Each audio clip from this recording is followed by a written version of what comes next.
வணக்கம். நான் உங்கள் அன்பான சயின்டிஃபிக் வேதிக் அஸ்ட்ராலஜர் அஸ்ட்ரோரெட்டி பேசுகிறேன். நல்லது நினைப்போம், நல்லதே நடக்கும்.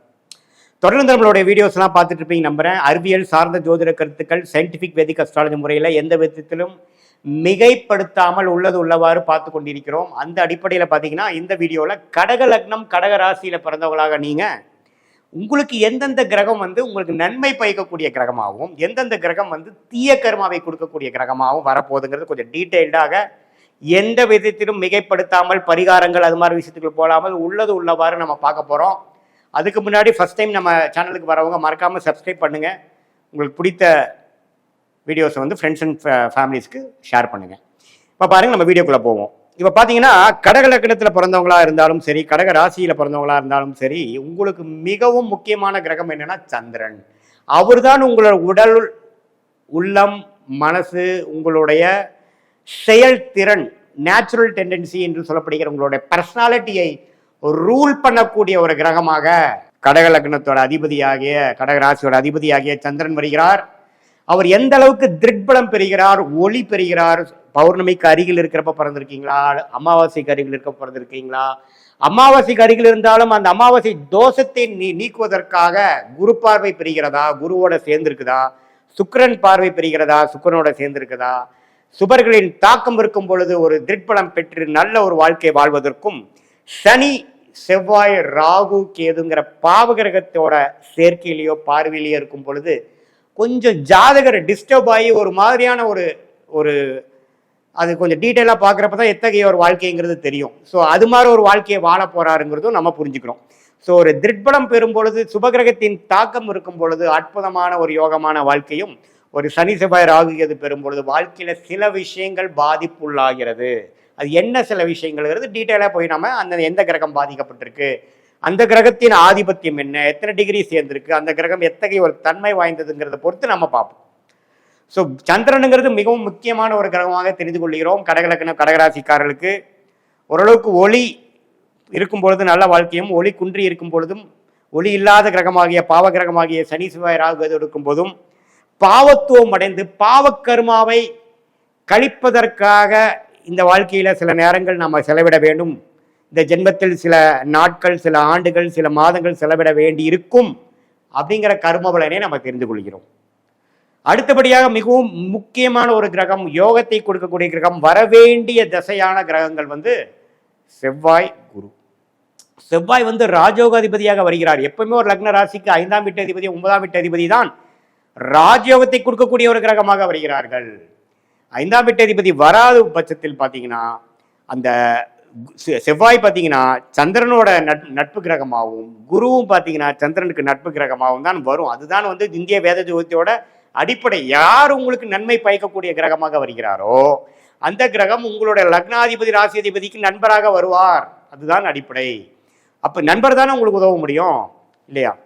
ஸோ அப்படி இருக்கும் பொழுது செவ்வாய் மிகவும் நன்றாக இருந்து திருக்பலம் பெற்று அதெல்லாம் என்ன பலங்கிறது ஒரு டீட்டெயிலாக இன்னொரு வீடியோவில் பார்க்கலாம். நல்ல அமைப்பில் இருக்கும் பொழுது நல்ல ஒரு கர்மாவை வாழ்க்கையில் வெற்றி பெறக்கூடிய அமைப்பு, குழந்தைகளால மேன்மை, தொழில் மேன்மை, புகழ், எல்லாத்துலேயுமே ஜெயிக்கக்கூடிய அமைப்பு. ஜாதகரே கொஞ்சம் டேலண்டடான ஆள். எப்போ லக்னாதிபதியும் ராஜயோகாதிபதியும் சம்மந்தப்படுறார், லக்னாதிபதியும் குருவும் சம்மந்தப்படுகிறார், லக்னாதிபதியும் செவ்வாயும் சம்மந்தப்படும் பொழுது ஜாதகரே ஒரு டேலண்டான ஒரு நபராகவும், குருவோட சேரும் பொழுது அவரும் ஒரு ஒரு ராஜயோகாதிபதியா இருக்கிறதுனால கடக லக்னாதிபதியாகிய கடக ராசி அதிபதியாகிய சந்திரன் செவ்வாய் குருவோட சேரும் பொழுது அற்புதமான பலன்கள் கொடுப்பார். அதே சமயத்தில் செவ்வாய் சனியோட சேர்ந்து ராகுவோட சேரும் பொழுது நான் சொன்ன பலன்கள் குறையும். நிறைய வாய்ப்புகள் இருந்து நான் அதை யூஸ் பண்ண முடியல, கைக்கு வந்தது வாய்க்கு வரவில்லை அப்படிங்கிற மாதிரி ஒரு தாக்கத்தை கொடுக்கக்கூடிய ஒரு கர்ம வினைகள் உங்கள் வாழ்க்கையில் செயல்பட நீங்கள் பார்ப்பீர்கள், குறிப்பாக அந்த செவ்வாய் திசையில. அதே சமயத்தில் குரு நீச்சமாக போயிட்டார், ராகுவோட ஒரு 5 டிகிரிக்குள்ளே போயிட்டார், சனியோட சேர்ந்து விட்டார் அப்படிங்கிற மாதிரி ஒரு இக்கட்டான ஒரு சூழ்நிலை இருக்கும் பொழுது, இருக்கக்கூடாத இடத்துல இருக்கும் பொழுது என்னதான் ராஜயோக திசை நடந்தாலும் சில விஷயங்கள் எங்களுக்கு திருப்தியாக இல்லை, சில வாழ்க்கையில சில செட்பேக்ஸ் நான் ஃபேஸ் பண்ண வேண்டியதாக போச்சு அப்படிங்கிற மாதிரி ஒரு அமைப்பு கொடுக்கக்கூடிய அமைப்பு இருக்கு. ஸோ அதே ஒரு நல்ல மேன்மையாக 9ஆம் வீடுங்கிற பாகிஸ்தானத்துக்குள்ள கனெக்ட் ஆகும் பொழுது, 5ஆம் வீட்டில் கனெக்ட் ஆகும் போது ஆட்சி உச்சம் பெற்று நட்பு வீட்டுக்கு குறையாமல் இருக்கும் பொழுது அற்புதமான பலன்களை இந்த செவ்வாய் திசையும் குரு திசையும் கொடுப்பார் கடகலக்ன கடகராசிக்காரருக்கு நீங்க தெரிஞ்சு கொள்ள வேண்டும். இதுதான் ஒரு மிக முக்கியமான ஒரு 3 கிரகங்கள், சந்திரன், குரு, செவ்வாய். கடகலக்கணத்துக்கு மிகவும் சுமாரான பாவக்கருமாவை கொடுக்கக்கூடிய கிரகமாக சனி வருகிறார். சனிதான் 6ஆம் வீட்டு 7ஆம் வீட்டுக்கும் 8ஆம் வீட்டுக்கும் வருவதனால அட்டமாதிபதியாக வரனால் சனி திசை நடக்கும் பொழுது கேர்ஃபுல்லாக இருக்கணும். சனி வந்து ஓரளவுக்கு திருப்பலம் பெற்று சுபர்களின் தாக்கம் இருக்கும் பொழுது ஓரளவுக்கு பரவாயில்லைங்கிற மாதிரி இருக்குமே ஒழிய, சனி ராகு செவ்வாயோட ஒரு க்ளோஸ் காம்பினேஷன் இருக்கும் பொழுது, பார்வையில் இருக்கும் பொழுது ஒரு பாவத்துவமான ஒரு பிரச்சனைகளும், வாழ்வாதாரமே கொஞ்சம் கெட்டுற மாதிரியும், திருமண விஷயங்கள், குழந்தை விஷயங்கள், ஆயுசு விஷயங்கள், ஆயுசுக்கு ஒப்பான கண்டங்கள், அது மாதிரி விஷயங்கள்லாம் கொடுக்கறதுக்கு வாய்ப்புகள் இருக்கு. அது மாதிரி ஒரு பாவக்கருமால தான் நம்ம பிறந்திருக்கோம். குறிப்பா சனி திசையில கண்ணுக்கு எதிராக அது மாதிரி பார்க்க வேண்டியது வந்துடும் அப்படிங்கிறது நம்ம தெரிஞ்சுக்கிறோம். ஸோ உங்களுடைய கடகலக்கணம் கடகராசிக்காரர்களுக்கு சனி எங்க இருக்கிறாருங்கிறது ரொம்ப முக்கியம். சனி திசை எப்போ நடக்க போகுதுங்கிறது முக்கியம். சனி புக்திகள்லாம் நீங்க கேர்ஃபுல்லா பார்க்கணும். எது மாதிரி தாக்கத்தில் இருக்கார்? குரு சுக்கிரன்கிற சுபகிரகத்தின் தாக்கத்தில் இருக்கிறாரா, ராகு செவ்வாய்ங்கிற பாவகிரகத்தின் தாக்கத்தில் இருக்காராங்கிறது பார்த்து தெரிஞ்சுக்கணும். இதுதான் ஓவராலான ஒரு அமைப்பு. சரி, இதை தவிர்த்து ஒரு நியூட்ரலான அமைப்பு இருக்கக்கூடிய கிரகம் ஆகிய 2ஆம் வீடு தனஸ்தானாதிபதி ஆகிய சூரியன் எப்படி இருக்காருன்னு நீங்க பார்த்துக்கணும். சூரியன் நல்ல இடத்துல இருக்கும் பொழுது நல்ல ஒரு தன லாபங்கள் கொடுக்கக்கூடிய அமைப்பு. சூரியனே 11ஆம் இடத்துல இருக்கிறார், ரிஷபத்தில் இருக்கிறார், அற்புதம். சூரியன் 10ஆம் இடத்துல இருக்கிறார், அற்புதம்.